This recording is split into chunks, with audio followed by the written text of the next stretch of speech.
శ్రీరామచంద్రాయ నమః. శ్రీ సీతారామాభ్యాం నమః. శ్రీమద్ వాల్మీకి రామాయణము కిష్కింధాకాండము 29వ సర్గము. శరత్కాలము ప్రారంభమైన విషయమును గుర్తించి మిత్రకార్యమునకు అనగా సీతాన్వేషణమునకు పూనుకొనవలసినదిగా హనుమంతుడు సుగ్రీవునకు యుక్తియుక్తముగా సూచించుట.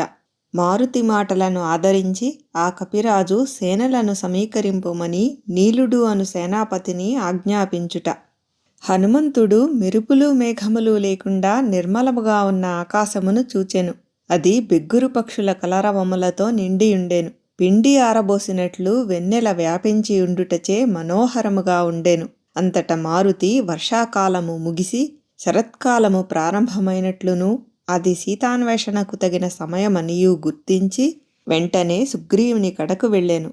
అప్పుడు సుగ్రీవుడు సంపదలలో మునిగి తేలుచు ధర్మార్థములను పట్టించుకొనకయుండెను. కామపరవశుడై ఏకాంతమున భోగలాలసుడై ఉండెను. తనను బాధించినట్టి వాలిహతుడై రాజ్యాధికారము చేజిక్కుటతో నిరంతరము స్త్రీలోలుడై ఉండెను. అతని మనోరథములు అన్నియును సిద్ధించియుండెను. తన భార్యయగు రుమతోడను తారతోడను గూడి అహోరాత్రములు విహరించుచుండెను. అతడు ఈ విధముగా కృతార్థుడగుచున్నందున అతని విరహబాధ తొలగిపోయెను. నందనవనమున దేవేంద్రుడు అప్సరసలతో వలె అతడు తన తరుణీమణులతో క్రీడించుచుండెను. అతడు రాజ్యపాలనా భారమును పూర్తిగా మంత్రులపైననే ఉంచెను. మంత్రుల కార్యకలాపములను ఏమాత్రము పట్టించుకొనకుండెను. సుగ్రీవుడు సర్వదా కామపరతంత్రుడగుట వలన రాజ్యస్ఫూర్తి దెబ్బతినినది. వాయుసుతుడు సకల శాస్త్రముల రహస్యములను బాగుగా ఎరిగినవాడు. కర్తవ్యాకర్తవ్యముల యొక్క యథార్థ జ్ఞానము కలవాడు. ఏ ఏ సమయములయందు ఏ ఏ ధర్మములను పాటింపవలెనో చక్కగా తెలిసినవాడు. మాట్లాడుటలో నేర్పరి. అట్లు సర్వసమర్థుడైన హనుమంతుడు పెడదారి పట్టిన సుగ్రీవుని ప్రవర్తనను గమనించెను. పిమ్మట వాక్య విశారదుడైన మారుతి మనోహరమైన మృదు మధురములగు వచనములచే మాటల ఆంతర్యమును గమనింపగల ఆ వానర ప్రభువును ప్రసన్నునిగా చేసుకొనెను.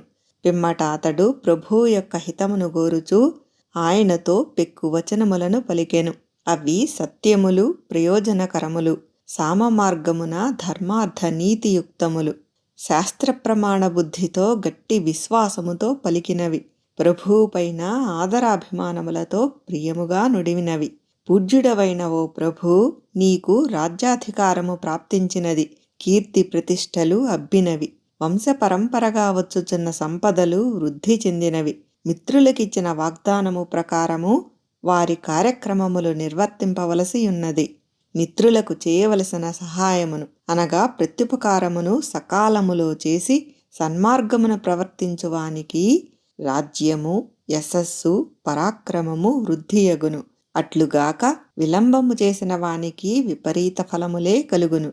ఓ రాజా, కోశము, సేన, మిత్రులు, దృఢమైన శరీరము అనునవి సమాన స్థాయిలో ఉండి తన వశములో ఉన్నప్పుడే ఆ రాజు విశాలమైన రాజ్యమును పాలింపగలడు, అనుభవింపగలడు. ఓ ప్రభూ, నీవు సదాచార సంపన్నుడవు, సన్మార్గమున నడుచుకొనుచున్నవాడవు కనుక చేసిన వాగ్దానము ప్రకారము నీవు మిత్రుని అనగా శ్రీరాముని కార్యమును సఫలము చేయుము.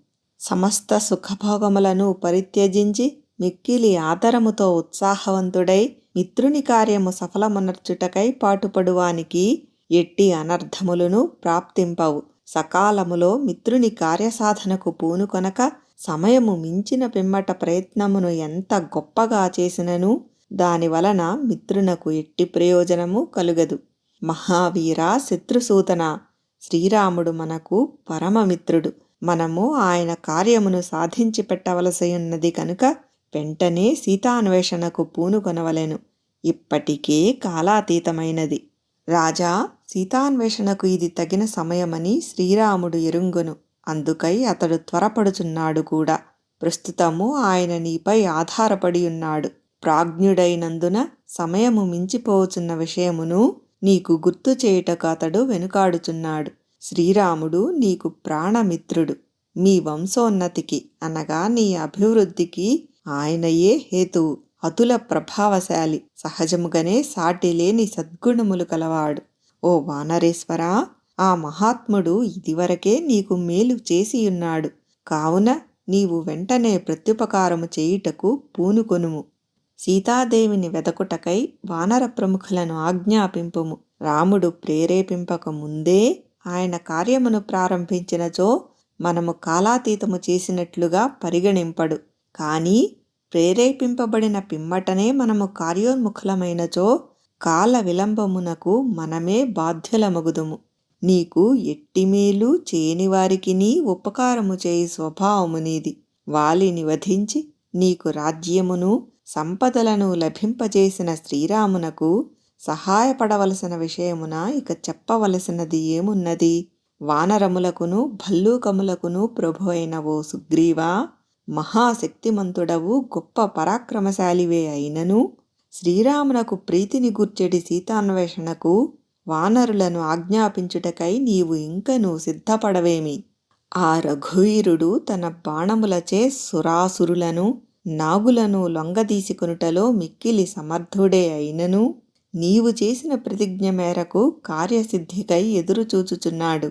ఆ ప్రభువు ప్రాణములను కూడా లెక్క చేయక వాలిని వధించి నీకు ప్రియమును గూర్చినాడు. కనుక ఆ స్వామి యొక్క ధర్మపత్ని అయిన వైదేహి కొరకై భూమండలమును ఆకాశమును గాలింతము. దేవతలు, గంధర్వులు, అసురులు, మరుద్గణములు, యక్షులు మొదలగు వారికి ఆ రఘువీరుడు ఏమాత్రమూ భయపడడు. ఇక ఆయనకు రాక్షసులు ఒక లెక్కయా? మహాశక్తిశాలియు ఇంతకు ముందే నీకు ప్రియమొనర్చినవాడును అయిన శ్రీరామునకు సర్వశక్తులను ఒడ్డి అయినను సహాయపడుట ఎంతేనీ యుక్తము. వానరేశ్వరా, నీ ఆజ్ఞ అయినచో రామకార్యమనర్చుటకు మేము కటిబద్ధులమయ్యున్నాము.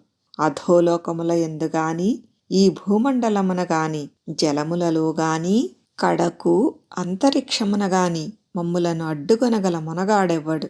ఓ వానర రాజా, మహాత్ములైన కోట్ల కొలది వానరయోధులు నీ ఆధీనములో ఉన్నారు. వారిని ఎంతటి వారును ఎదిరింపచాలరు. అందువలన వారిలో ఎవ్వరు ఎక్కడ ఏమి చేయవలయునో నిర్ణయించి ఆజ్ఞాపింపుము. హనుమంతుడు సకాలములో యుక్తియుక్తముగా నివేదించిన మృదు వచనములను విని సత్వసంపన్నుడైన సుగ్రీవుడు వెంటనే తగు నిర్ణయమునకు వచ్చెను. అంతటా వానరరాజు సర్వదా సర్వకార్యదక్షుడైన నీలుడు అను సేనాపతిని అన్ని దిక్కుల నుండి సమస్త సైన్యములను సమీకరించుటకై తన అభిమతము ప్రకారము ఆదేశించెను. ఓ సేనాపతి, యోధపతులతో కూడిన మన సమస్త సేనలు వెంటనే ఇచ్చటికి చేరునట్లుగా ఉపసేనాపతులందరికీ ఆజ్ఞయిమ్ము. శీఘ్రగమనము గలవారు, పనిలో చురుకైన వారు, రాజ్యపు పులిమేరలను రక్షించువారు అయిన వానరయోధులను వెంటనే ఇచ్చటికి చేర్చవలెను. ఆ సైన్య పర్యవేక్షణ బాధ్యత అంతయు నీదే. ఇది నా ఆజ్ఞ. వారు అందరును 15 దినములలో ఇచ్చటికి చేరవలెను. అట్లు రాని వారికి మరణదండన విధింపబడును. ఇది తిరుగులేని ఆజ్ఞ. ఈ నా ఆదేశమును అనుసరించి అంగదుని వెంటనిడుకొని వానర ప్రముఖుల కడకు వెళ్ళుము అని పలికి పరాక్రమశాలియు వానర ప్రభువు అయిన సుగ్రీవుడు ఈ వ్యవస్థను ఏర్పరిచిన పిమ్మట తన అంతఃపురమున ప్రవేశించెను. వాల్మీకి మహర్షి విరచితమై ఆదికావ్యమైన శ్రీమద్ రామాయణమునందలి కిష్కింధాకాండమునందు ఇది 29వ సర్గము.